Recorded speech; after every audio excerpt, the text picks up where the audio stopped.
Awareness lang, awareness. Sa eksperto, sana mapaliwanag kung anong klaseng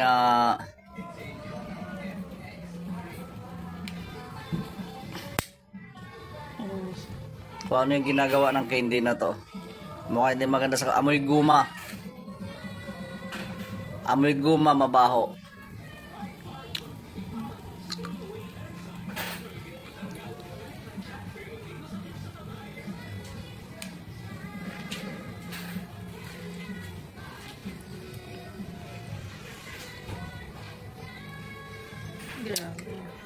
Kaya ano kinakain ng mga anak natin.